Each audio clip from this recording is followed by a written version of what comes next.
Yeah, dude. I was so into it too. Kinda got mad. Yeah, we back, we back.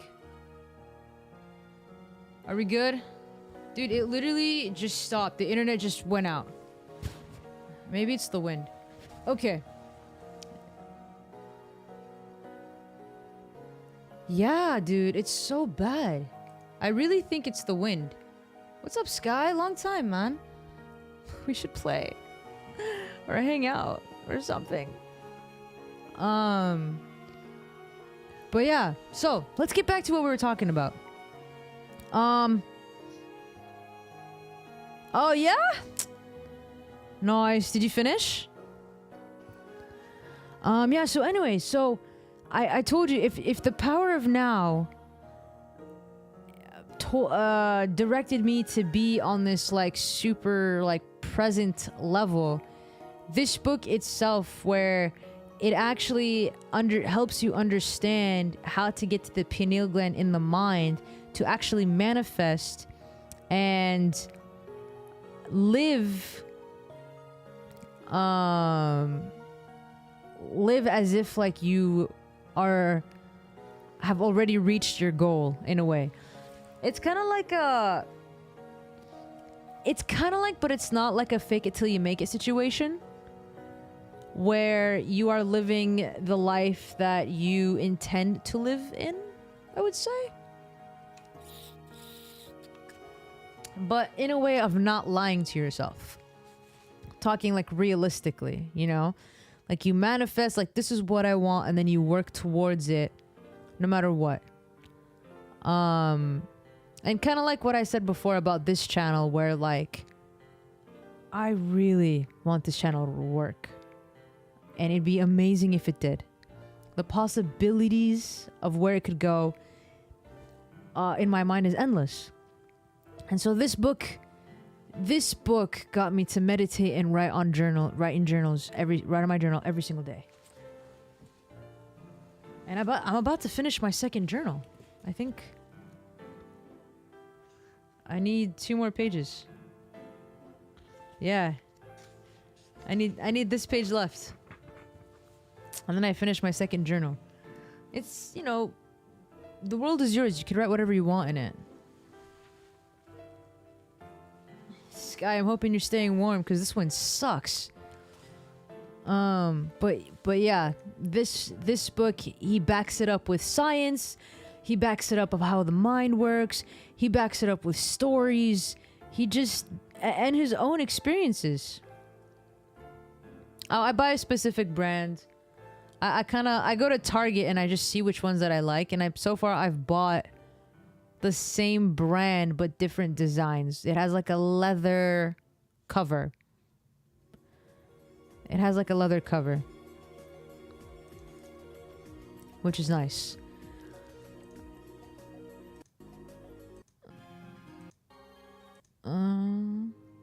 Yeah. And this is where I'm at so far.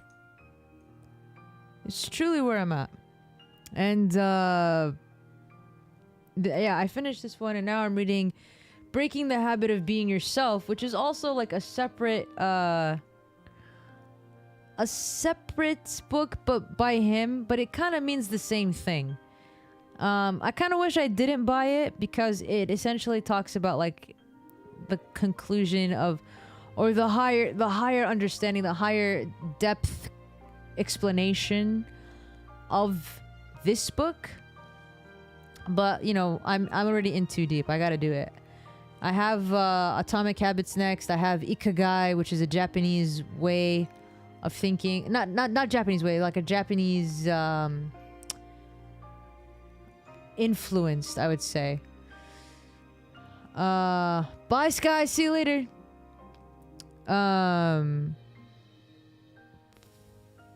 Yeah. And then I have the subtle art of not giving a fuck. And then I have, my friend bought me this one. It's called The Power of the Subconscious Mind. I got a list of books. But yeah. Essentially, these are the top 3. Let's put it in the Discord, yeah? Let's see.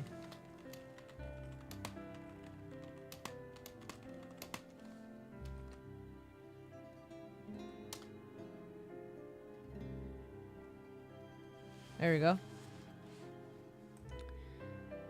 Oop. Yeah. So now we are going back to this. But oops. When I tell you being present is a really big gift in life, geez, man. Like the world is yours. The world, the trees, like you look at details very differently of every single plant, you know? And you kind of appreciate how life goes. So I'm going to go ahead and continue this podcast, and we'll see what tangent I run off to next. I've lost family members over drugs and alcohol, not my usage, but their inability to take it out of their lives. And I know I'm not alone in that. You know, so I've seen this from being, I guess, the addict and being the family of someone of addicts. So what my life would look like as a mom and a wife and sort of like even just a career person, right? Like someone who could end up, you know, making a living online with my clothes on. That became so empowering to me that was my new drug, if you want to call it that. Living a good life is everything to me. It's the highest high that I could possibly have. And falling in love with that and fully embracing that quality of life is not something that everyone can do and understand. So I'm looking at my phone, you know, kind of hoping that I'll get something, but it's not going to be who I think it is, because when someone is suffering so badly, their accountability is completely gone. They can't operate in the normal world and show up for the people that they love. So it's kind of insane how actually Aaron Carter was supposed to be there.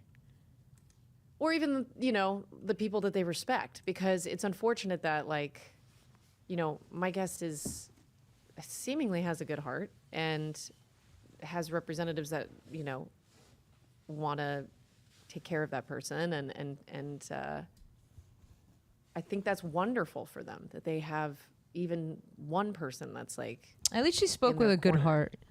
But they kind of also need to be held accountable too, because once a person kind of like commits to something, even if it's on someone's behalf, unless there's like a real family emergency, which I still think can be communicated through that representation, it's kind of like, okay, there's kind of a chink in the armor here. Yeah, I mean, at this point, like, yeah, you know, RIP, but like, yo, like everyone's time in this studio is because of him coming in, and it kind of sucks that, you know, where his mental state was at, and we're going back to it.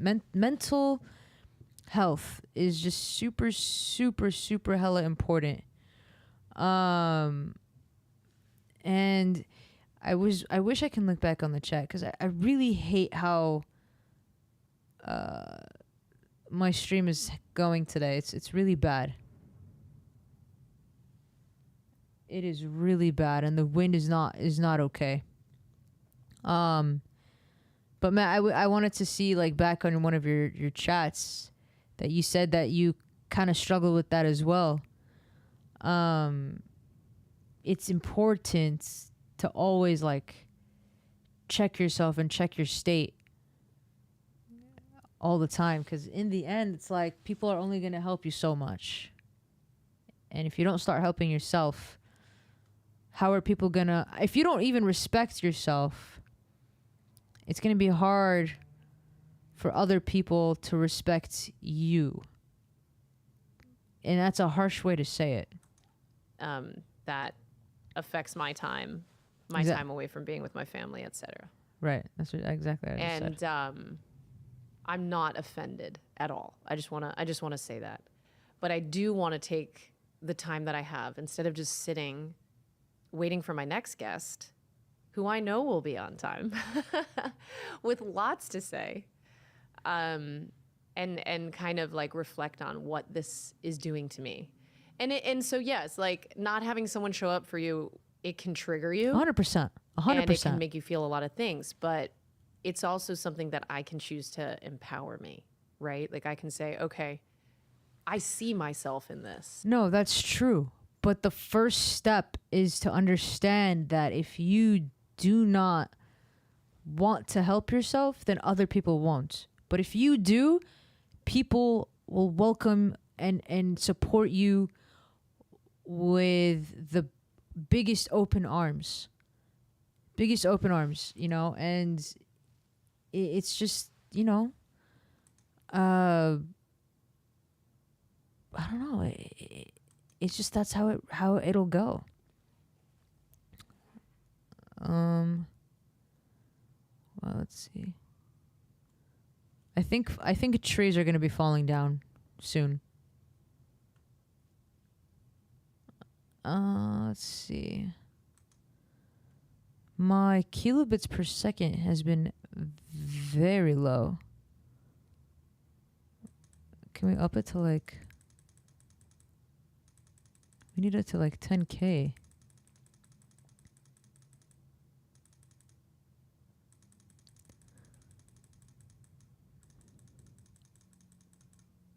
Right? Let's see. Let's see how... Oh, look at that. Oh, shit. Well, cry me a... Okay. Bro. Where were we? Output. We need 10K, bro.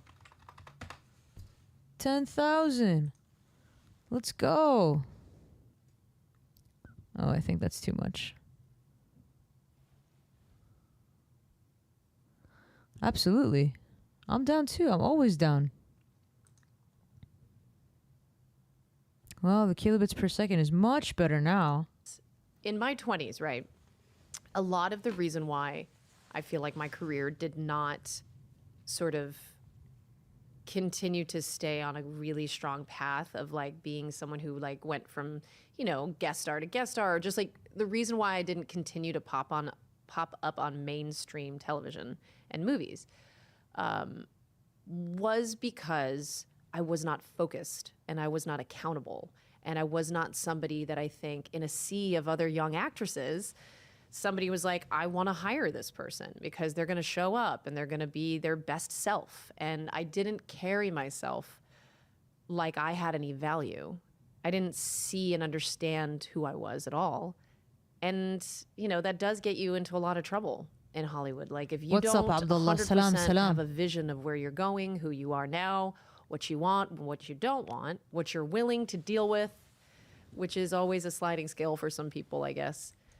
You got to know your value to really be successful. And I certainly didn't understand that.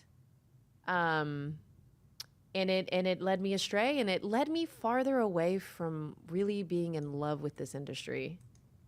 You know, I think it caused me to be entitled for a while. So I would show up to auditions 2-3 hours late because I didn't have GPS on my car at the time. This was like, you know, I want to say like 2004, 2005. Sheesh. And I didn't have GPS really, or it wasn't really the way that it is now, so instant on your phone. And I got lost on my way to these different auditions in the Valley or wherever I was in Los Angeles. They say you never know the true value of a moment until it becomes a memory. Yep. But using weed as a teen can impact your... Yep. And I would show up and they'd be like, the session's over. you're not going to be seen. This happened several times. Not every time, but it happened several times on auditions that, you know, I probably rushed through, you know, receiving the 10411. the script and like, you know, just I was chaos. I just wasn't in control of my body and my mind and my art form. Like my job as an unemployed actress was to get another job as an actress. But I couldn't get those jobs because I wasn't focused, right? And I get that. And I take accountability for that. And that's okay. You know, I think for a long time, I would look to these other actresses, say like Hilary Duff, Mandy Moore. I don't even know, guys. Like, I'm not salty about this, honestly, but I'm just citing the people that I knew in that time frame that were kind of coming up at the same time as me and kept working. And I had left to go to, you know, New York City, and I wanted to go to college, which I had done. You know, at 18, right after Even Stevens, I left and I went for a year and a half. But then I, you know, went back into the swing of it with, you know, doing Broadway, which kind of burnt me out.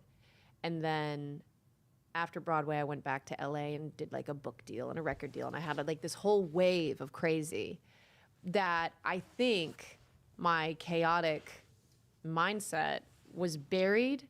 But if I had not been in a place of chaos and had been sort of ready to go and having my own vision, Matt, I appreciate you, man. things Have would a have been a bit beautiful different. night. That's for sure. Dream the best So dreams. I guess part of why I wanted to come on by myself and talk about this time in my life is because I haven't really crystallized it for people. And I think this is the ultimate act of me being accountable for that, you know, time in my life. And so many people want to say, well, why do child actors, child performers, you know, lose their shit? Why are they so, you know, messy and It's all true. that? It's true. That's a great question. And I definitely hit that for 10 years, actually. For 10 years of my life, maybe even a couple more, until I decided to have a family with my husband. Aw. You know, you think, okay, well, now the person's in a serious nice. relationship. That'll take care of him. That'll sober him up. But it doesn't. I'm still looking. I don't know why I'm still looking. I should accept the fact that this interview's not happening. I still want to hope, you know, that like that there's a limit to people's like kind of confusion and their chaos, but again, this is not my journey we're talking about.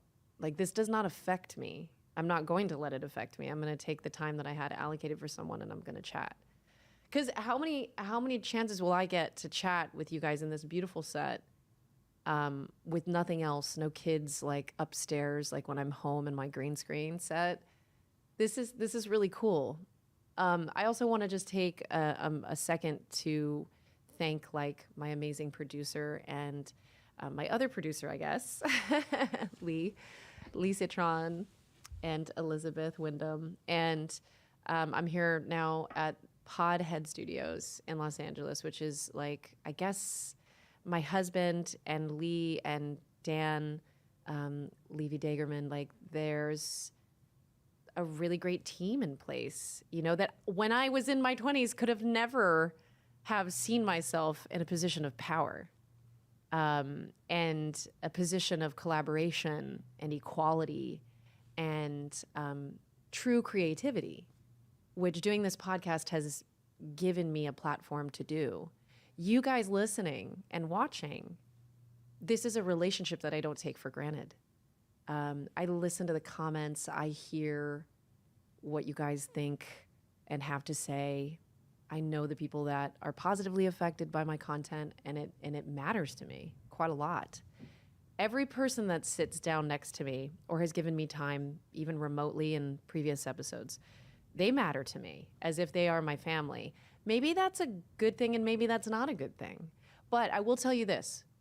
There has been not one person that's shared their journeys with me that I've been triggered to the point where I feel like my sobriety is at risk or like my worldview is challenged in a way that I feel insecure. Like I want you to know that like I'm okay, that like I'm strong, and that I'm doing this podcast to not necessarily amplify people's points of view, right? Like I had Bug Hall on, and he's a very, very conservative person, but we didn't talk about that. We talked about how he was molested and how he was a child actor and how he found faith and he found ethics and he found a way of life to get out of the chaos inside of him when he was an active addict. That journey is an interesting one. I don't have to agree with everything, right? And then I have, like sitting here, I had Drew Afualo, who's fiercely feminist. And I listened to her and I learned so much from her. And I'm so grateful that she would come and sit down next to me and teach me things, you know, about inclusion and feminism and stuff like that. So the podcast isn't meant for one type of journey. And I want to be very clear with that. It's for the people that I feel are interesting. This is my podcast, guys. I want to bring people on that are interesting to me. And over time, you know, I will have some big name guests. I'm assuming once they realize that I'm a safe space and that this is a place that their voices can truly be heard and that their messages can be clearly stated as they would like to be represented. And it is disappointing because I really wanted our guests to feel seen. I wanted them to communicate what their desires in their life would be going forward, and try to help them through that and try to help manifest that with them. And also too, I'm just kind of like worried because there's no update, and I hope that they're okay. And I'm sending them. She love. is Christy Carlson Romano. And, I guess that's she is the voice of Kim Possible. You were there in the podcast last week, Keto, when we went down a trip memory lane. This is one of the girls that we grew up watching as an actress and as a voice actress. And she has a podcast called Vulnerable, where she was supposed to have a guest who is not here come and be vulnerable in this podcast. And he didn't show up because, and she wasn't aware of it, and it probably was happened the day of, the person that was supposed to be her guest took his life probably the same day or the days after, which was wild. That's about it. I mean, as a side note, in terms of like keeping people in your lives that have like that are on their own mental health journeys, right? I'm related to people who struggle with manic depression. I think some bipolar disorder, and it's been a wild ride, you know, because like I said before, they are active drinkers and whatever else. And it's like, it pains me not to have them in my life, you know, like to have my kids grow up and not really understand what that normal family dynamic's going to look like and why certain people aren't mentioned and talked about. And it's a very raw feeling for me. And I'm saddened by it. Yeah, Aaron Carter. There was something that in Al-Anon, it's been 3 months, man. And it was this mantra, I guess, of giving someone their dignity back. The most influential thing I can do and the most loving act that I can do is take myself out of this equation. Not only for myself, not only for my kids, but for that person to realize that there are actual consequences to like their behaviors. If I'm gone, you'll know something was wrong. And at some point in a moment of clarity for yourself, you'll know that it may have something to do with you. And I'm not hostile. I'm certainly not violent. I don't talk maliciously about these people. And I love them from a distance. Like there's nothing more that I can do that's healthy for me than to do what I'm doing, which is, you know, just kind of detaching, but with love is also a term that's used in recovery and Al-Anon and stuff like that. If you're listening to this and you kind of have, you know, a family member or somebody that's really hard to deal with, consider detaching with love. Consider yourself, because it's not healthy to keep certain people in your lives just because they're family. No, she's talking about mental health. Boundaries are super important for you. She said she's not offended that he didn't come. You She's have hoping to that he role would model come. strength for not only But the people that are the addicts. she decided to continue with the podcast and then talk about mental health, and she's like, "This is an opportunity. This is an opportunity for me to talk to you guys personally."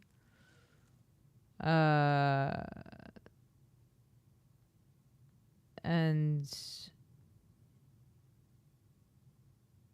yeah, pretty much. It's and no, she didn't get any hate from it. She got a lot of love, actually. your life, or the people who are struggling.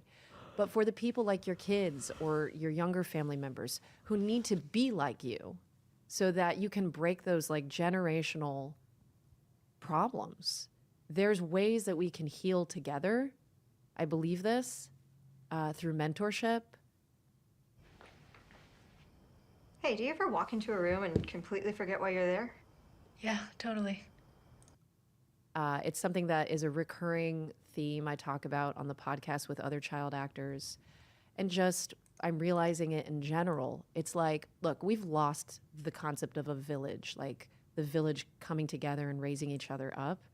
And mentorship, matriarchy, like all of that stuff, it's all in there in that concept of the village. Everyone has their role to play. And it's almost utopian when you think about it that way, when we discuss it. I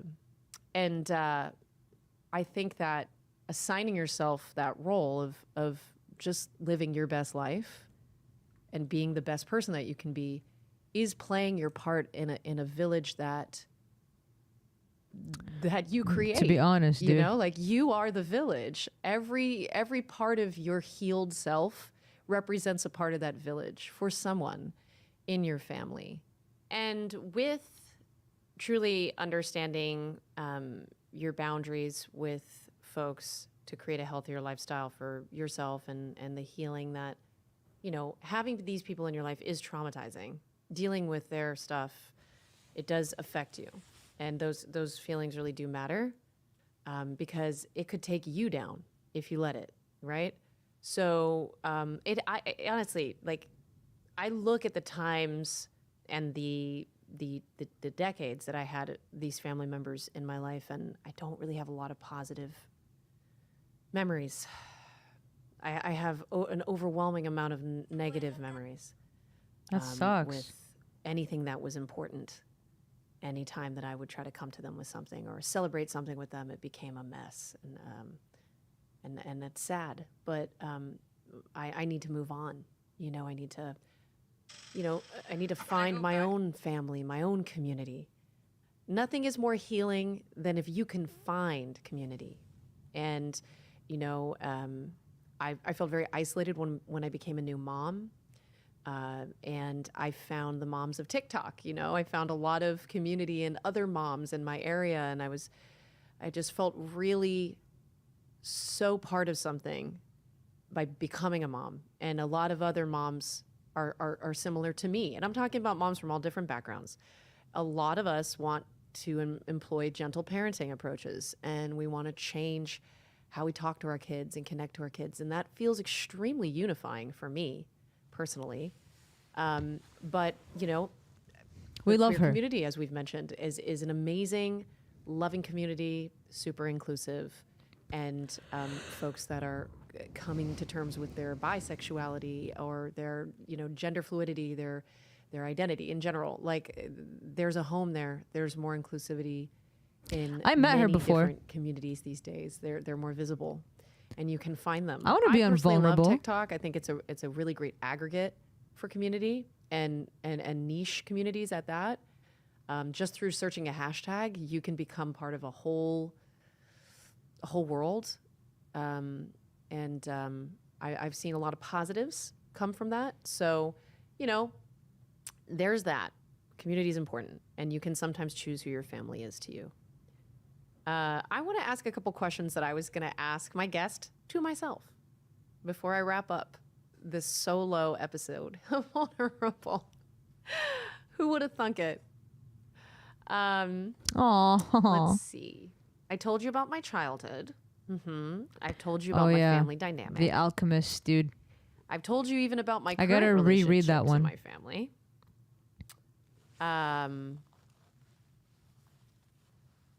Well, let's see. How do I acknowledge my worth? That's a really great question.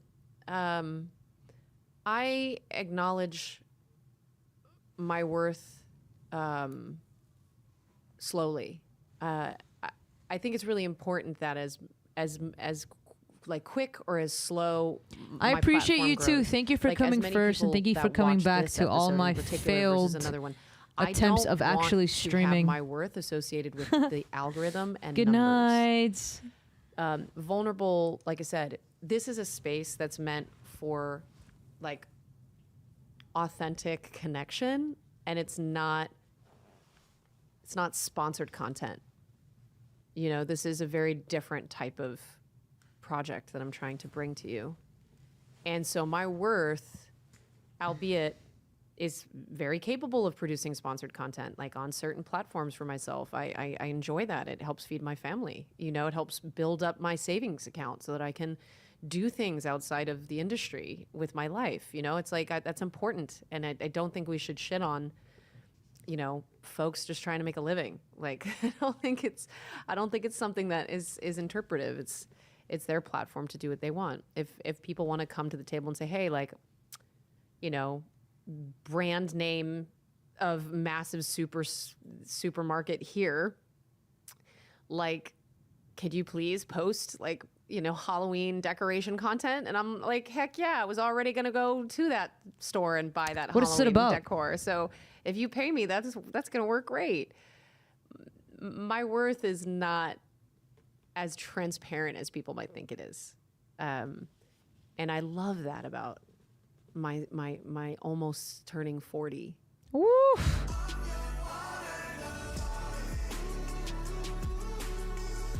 Just to hear that from our childhood Like, stars. I'm 38 now, and We're 10 years I apart. like myself for Wow. the first time. So I was at the airport, and I had an epiphany, and I even told my therapist. So now I'm telling you. I would walk around all the time, hoping people not would recognize me, but just see me. Like, I would want to feel attractive. I would want to feel like the cool kid. Like, anywhere I went, I was stuck in high school, and I would, you know, blare my music when I would drive my car, and I would, you know, do certain things that were extremely immature. And I would do these things just to feel seen. It was a cry for attention, for sure. And sometimes people that are in their active, you know, addictions, or they're recovering, or whatever it is that they're trying to deal with in their mental health journey, they'll do the same thing. You know, they'll just do these crazy things, and you hear about it in the news, and then you're like, are they okay? No, they're not okay. I think you answered your own question. No, they're not okay. But they don't have the support that they need to heal. And 9 times out of 10, that doesn't end well. So hopefully, you know, they can find some help, and they can kind of understand their worth truly. But it's hard to understand your worth when you've got a lot of other distractions in the way. Mm-hmm. Let's see.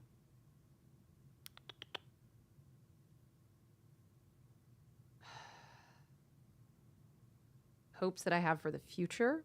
That's a good one.